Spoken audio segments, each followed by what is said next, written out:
welcome to the season finale of Middle Age Bodcast Season 2, but also the final episode of 2024 with me, Raging Rich. And me, T.A. Shelano. T.A., first off, how was your Christmas? Oh, it wasn't podcast friendly, Rich. I'll be honest, we can get into that more later on, but needless to say, we're going to have work to do for Season 3. That's right, Season 3 is confirmed. We are coming back in 2025. Well, now you say that, but the contracts aren't signed yet, Rich. And I'm really looking forward to, in between time over Christmas, I've consulted my lawyers. And I have got some stipulations for Season 3 that you're going to really be interested as to what you think. I love how now you have lawyers when previously you mentioned that I'm the podcast lawyer and all these other things. Well, I've mentioned before that my lawyers were looking over my Season 2 contract when you were failing with the chair. But you got me the chair, albeit way into Season 2, so I've got over that. But I keep getting bugged by listeners, Rich, I have to say, around Chicken Satay. Where's the Chicken Satay? And then, listeners, I now hear from Rich, you know what he's going to do to see in 2025? Would you like to tell the listeners, Rich, what your plan is? Making a chicken satay. Making a chicken satay. I mean, this has got to be one of the most bizarre cliffhanger episodes for a season. He's waited all season to give you the cliffhanger to get you all to come back for Season 3. This is pushing listener loyalty to its limits, Rich. It's continuity. We're just giving them a hook to keep them going. It's like Kim Wilde. You just keep me hanging on. You have kept us hanging on. I mean, to the point whereby I'm checking whether we can get you into the World Book of Records for the longest ever chicken satay discussion. I'm looking forward to it. Season 3, Episode 1, I can see it now. You know, the man with the chicken satay. You were like your own Bond film. So instead of the man with the golden gun, we're getting the man with the chicken satay. You know what? Yeah. You know, live and let cook chicken, whatever you can go.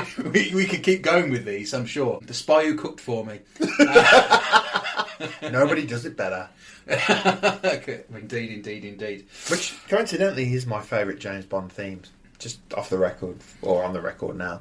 Well, okay. I don't know what to say, really. Never say never again. Another Bond film. Bond films. A view of a chicken satay. I mean, where do we...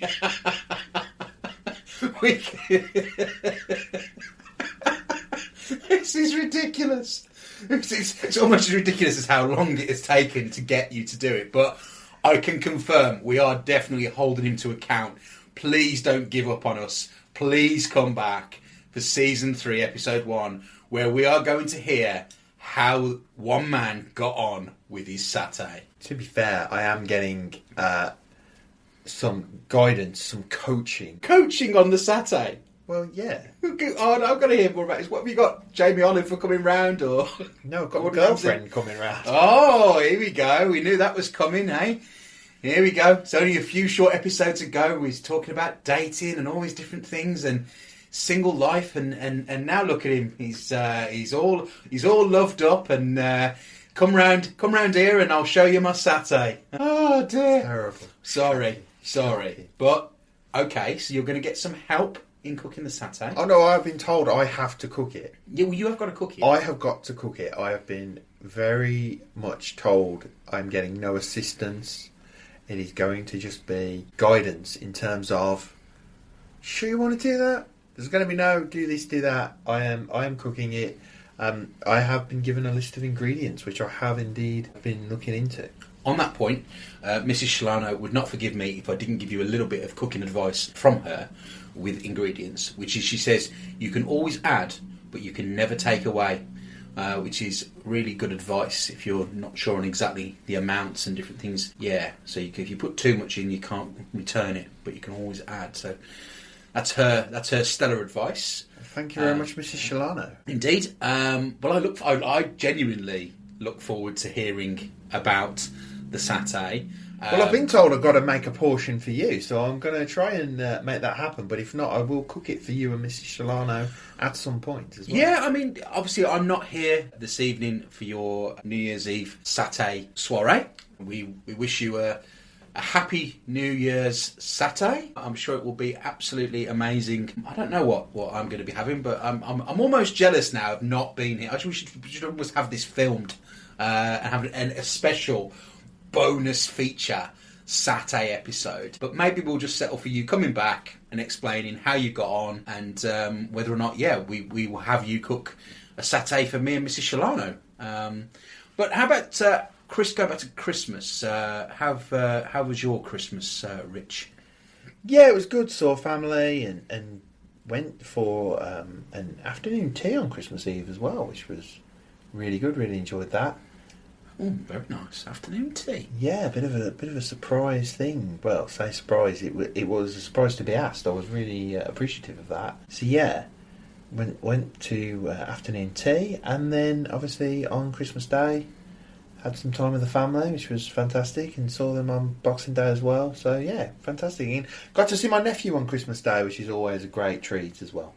Well, controversially, Rich, I went for a curry on Christmas Day, which lots of people have told me was not the right thing to do, and that I should have been following a traditional routing of turkey at home. But no, it was different, and we really enjoyed it. And no washing up.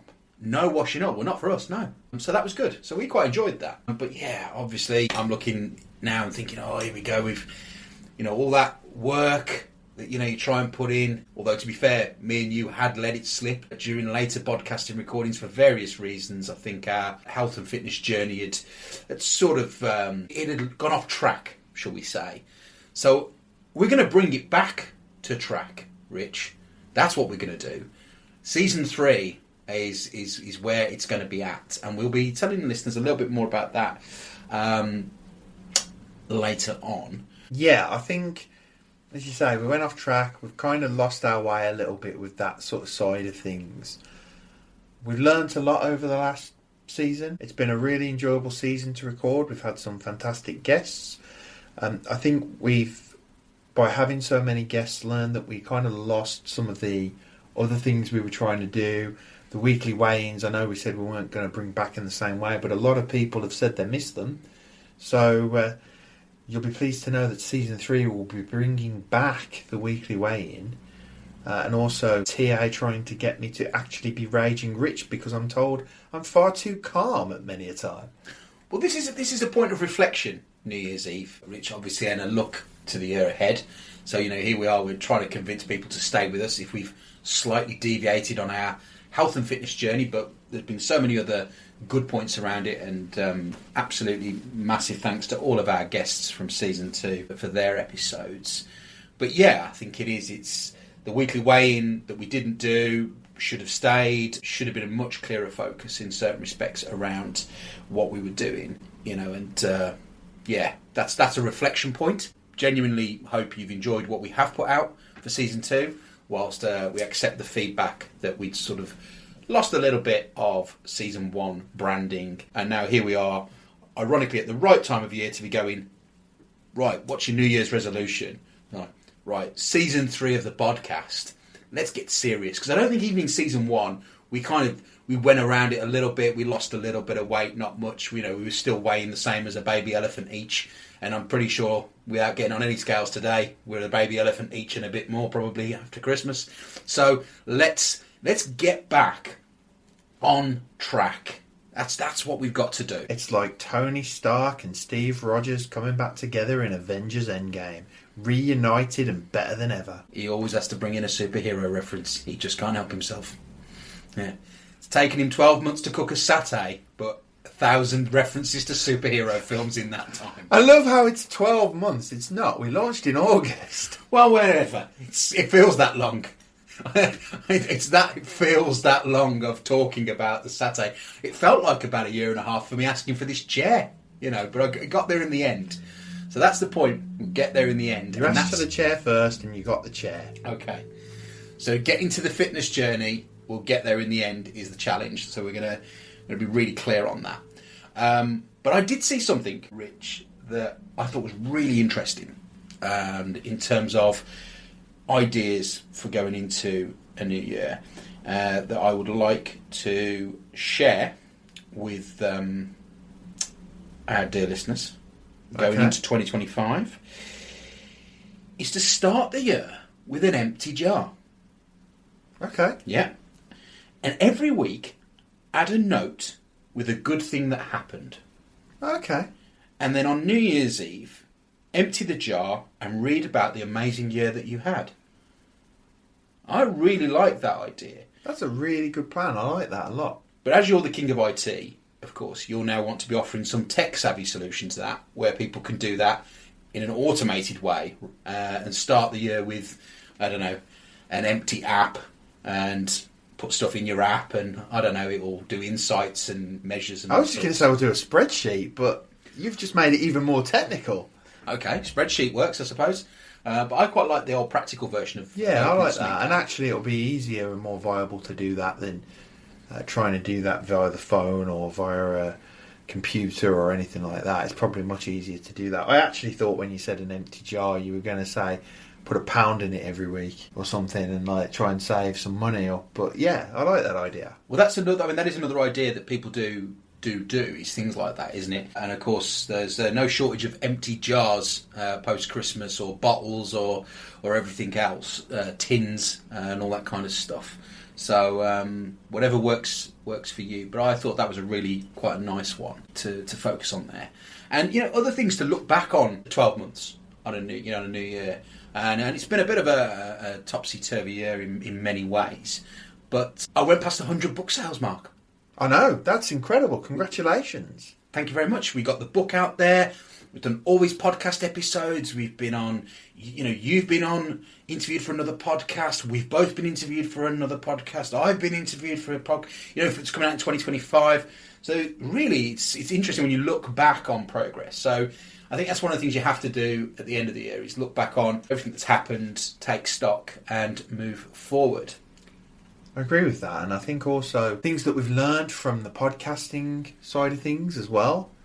I've learned lots of new editing techniques, which has been great. Lots of audio editing techniques, a bit of video editing, some really cool stuff that's been helpful for me, just improving some of my skills.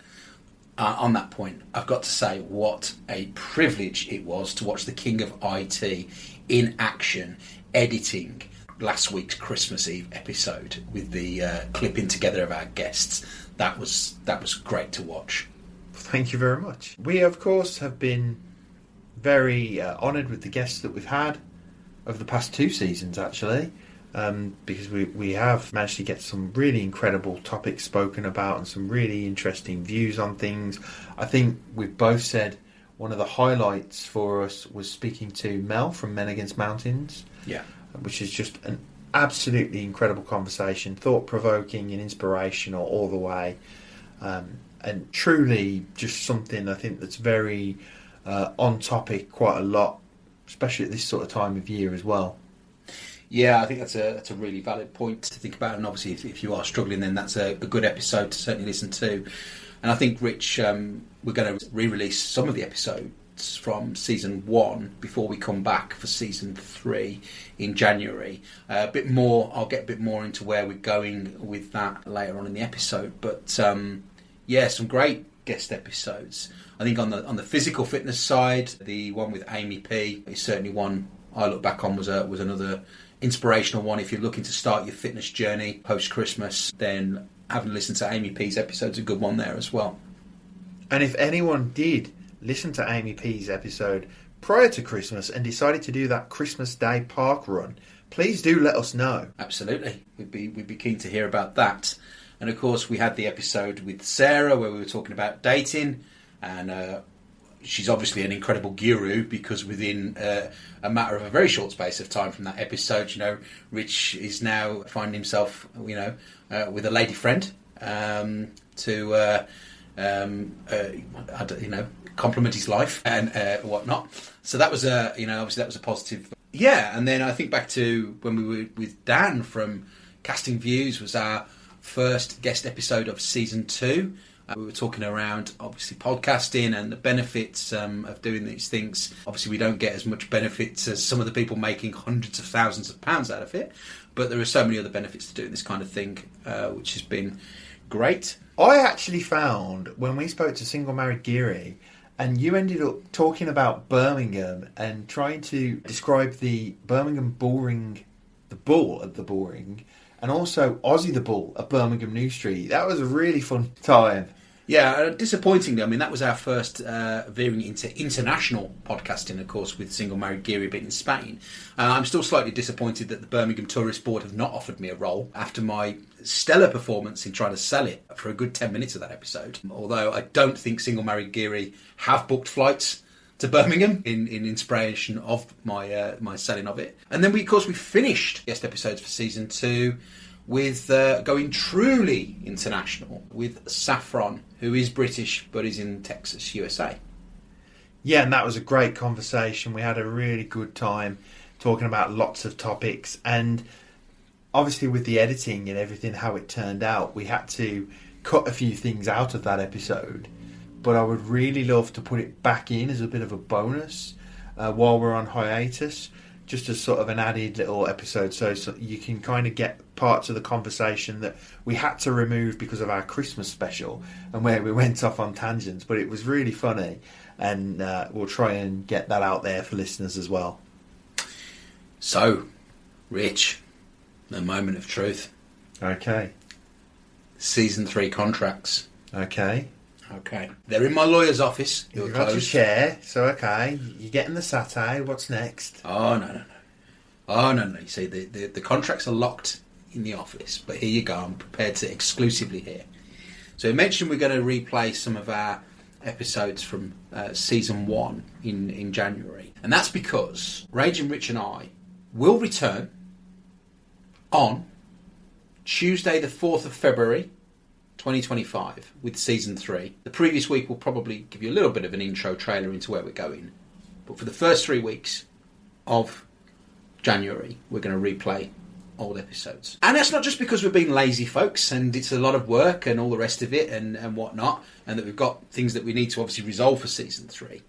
But we have got one big thing that we do need to resolve for Season 3. And he's looking at me right now like, where is he going with this? I don't know. I like what I'm about to hear. So we've said, obviously, it's a post-Christmas. Too many pounds, too many ounces, too many stones, too many kilograms. Raging Rich, your January and my January. It is Bodcast Bootcamp. You and me are going to drive down those scales. We are going to have a diary of what we're doing, health, fitness, you name it, everything to try and come back fighting fit for the first episode of Season 3, where everyone will get to hear about how you cooked your last unhealthy satay of 2024 and then come bouncing into 2025 in your jogging pants and your sweatband and your lycra and getting stuck in Season 3. The contract now is... The contract's getting ripped up and I quit the podcast. You can't say that. You can't say that. You can't quit your own podcast. You cannot quit your own podcast. I just wanted you to say that. It's become your catchphrase the last few months. You know, you cannot quit. Yeah, there's a point where I go, do we sack him from the podcast? I don't know as part of the contract. You wouldn't have anyone to do the tech for you. That's a problem. You know, everyone's so expensive. You know, when you inquire. I'm joking. I haven't asked anybody to replace you. Well, you got the money now. Your book sales. That's very limited. So this is the proposal, Rich, that the listeners deserve, that we come back at this properly, and we absolutely... I do think there needs to be some changes. I do think that I mean, Season 1 was good and we did really well with it, with what we were trying to do, but I think with Season 2 we lost our way with that quite a lot, and actually there was probably far more takeaways consumed than there should have been by both of us. But there was also far too many post trips to the pub. That was your fault. You kept suggesting it. Oh, this isn't about blame. We don't need to turn this into a blame. Oh, here we go. Here we go. I was going through a very difficult spell. No, I wasn't. No. Well, you were, and then, to be fair, you came out of it.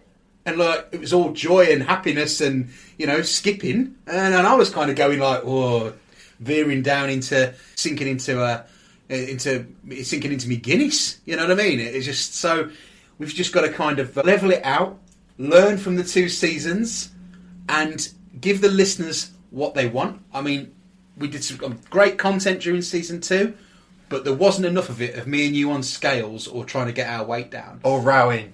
Raging Rich. You know, Raging Rich, I'm being told by listeners, is the politest man with a great broadcasting voice. And a face for Radio 2. Or other radio channels, not just Radio 2. Very good. Widen your options. Yeah, so I think that's where we kind of want to get to. Speaking of radio, I just want to point this out because I would love to know. So I'm going to ask the question on the podcast to see if he listens. Ed James, the radio DJ, follows us on Instagram. I've seen that he has viewed some of our stories. So I would love to know, Ed, if you have been listening, what you think of the show. So please do get in touch with us and let us know. He probably likes to listen to hear how people do it really badly as a professional. I mean, if you want to come and help us out and like be a guest and give us a few tips, that would be amazing. Rich, there's no way you can have a season 3 contract where we actually interview a professional radio person. Can you imagine? I mean, I've been channeling my best inner Graham Norton during season 2 and absolutely loved interviewing the guests. But to interview a professional radio guest? What's that? Oh, that would be phenomenal. What are you doing there, Rich? Rich, hang on a second. He's emailing my lawyers and putting that as an idea for an addition to the season 3 contract. Wow, that's bold, Rich. But you know, you've got other guests. I think you're thinking about you want to interview other people as well. So that's the other thing. We still want to do some guest interviews, but we do need to focus a little bit more on the health and fitness. Yes, so we're going to be trying to get back on track with that. We are going to be bringing in some guests. We're still going to be talking some creative projects as well. There is potential of a revisit of Bliss Revisited again. Well, we have been talking about that since season 1, so I think we will have to have a look at that. We'll also be getting more into, of course, my progress on book number 2, which is coming along slowly, but we'll get there. That's another one of my resolutions for the new year, is to get focused fully into moving that to certainly a first draft conclusion, which would be great, and obviously seeing where we get to with the Doctor's Hidden Patients, which has been great to see so many books in people's hands. Well, 3 months and 100 copies. Yeah, as well. Yeah, 3-4 months. Yeah, it's been to hit that number has been phenomenal. I mean, I have bugged people though, dear me. Literally, there was one. You never ask somebody more than 2 or 3 times. I'll be honest. There was somebody where, by about the 3rd occasion of mentioning it, you could just see they were like, "Please go away." That was just me. There's no way to speak to your co-host of the Middle Age Podcast. Really? Honestly, so offensive. You're the one who keeps threatening me with lawyers. Lawyers. But yeah, so that, Rich, is my season 3 contract offer to you. I will sign a season 3 contract. We'll improve on that aspect of things. We have to. And we will promise there will be a trailer will be released on the 28th of January, giving you some insight into where we're going. And on the 4th of February, you're going to hear about one man's satay and 2 men's fitness. We're also going to be doing, as a little preview, Raging Rich will actually have a raging moment as I talk about the decline of physical media and the disposability of content that we have now. And there will be something coming there, so please do stay tuned. Oh, can we expect to see a bit more of Raging Rich rather than this sort of, I don't know what's the word, it's sort of like laid back Rich, calm Rich, soothing Rich, easy listening Rich, Radio 2 Rich, Maybe that's what I should change my name to, Radio 2 Rich. I don't think legally you'll get away with that, to be fair. You never know. I mean, I'm still Scott Mills has just taken over the breakfast show. Who's taking on his show now? His original show, BBC, get in touch. Well, Drive time or... I am so proud to announce that no, T.A. Shelano is not in the top. Can you imagine if someone put us on the radio? The chaos it would... Well, this kind of is. Yeah, I suppose so. But yeah, you mean like a proper radio show, and yeah. Can you imagine doing that, actually? I'd be getting fired because I've been making so many superhero references. They'd probably say that I'm not being sponsored by Disney. Yeah, also I'd be told off for constantly trying to sell my book, I think would be the other that's true. things. Here's the sort of radio show sponsored by the Doctor's Hidden Patients. Can we get the podcast sponsored by the Doctor's Hidden Patients? Well, it kind of is, because I'm here. And I'll be honest, much like our guests, I've not seen any residual payments either. No, it's terrible. It's taken up by the editing process. The editing costs. Oh dear me, love it. Is that so? You're telling me and all our guests that there'd be some more money available if you hadn't spent it on editing? Well, I didn't spend it on editing. I do it for free, but you know what I mean. Oh dear. So yeah. So it's a reflection. We've done 21 episodes since the summer, which is unbelievable. We've had, around 1,000 listens, I think, Rich, which it may not be a lot to some of those bigger podcasts, but it's a huge amount to us. And we are so grateful to everybody who's either listened, supported, or been a guest on the show, because the guests have been some great episodes out there. Love some of the content from some of those.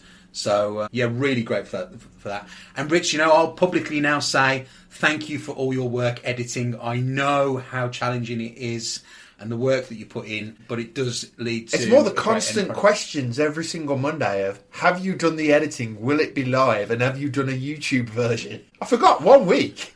I know, but, sometimes it's just part of just checking in with a colleague and making sure that everything's on track. And, people are asking me, how's it going for the next episode? And, we're like, it's good. It's good. It's all fine. Yeah. So it's just part of that process. You can have it written into the contract that I'm not allowed to contact you about editing if you want. I'll get the lawyers to put that in. It's fine. I'd love to meet these lawyers. So would I. I'll introduce them to my lawyer, Matt Murdoch. What? Matt Murdoch, attorney at law. What? What's that? It's Daredevil. Oh, it's one thing doing superhero references, but doing stuff that's really obscure. I'm like, who the hell's... Daredevil's a superhero? Do you know what my first go-to with that was? Murdoch from the A-Team was what I was thinking. I was like, what's he going with this? Not Daredevil. Dear me. Well, that's what we... Season 3 contract, you're going to be the Daredevil. You're going to be the one doing the fitness, doing the health, doing all those things that people have, promoted, like Amy P's episode, talking about... I've had an idea for an episode, but I won't mention it on air in case I bottle it. But I will mention it off air that I have had an idea for an episode. Okay. And maybe we'll throw it into the trailer if it does end up happening. Okay. Well, the question here is, and we're all waiting, are you prepared to sign the Season 3 contract? Well, I'm going to put a few things of my own in there, but yeah, why not? Okay, there we go. They can't see this, but we have just shook hands on a Season 3 contract. You heard it here first, but where else would you hear it? But 4th of February 2025, we are back. The man and his satay and the fitness journey continues with the Middle Age Bodcast with Raging Rich and T.A. Shelano. Thank you very much for listening in 2024. We will see you, not literally, in 2025. Happy New Year. And a Happy New Year to everybody.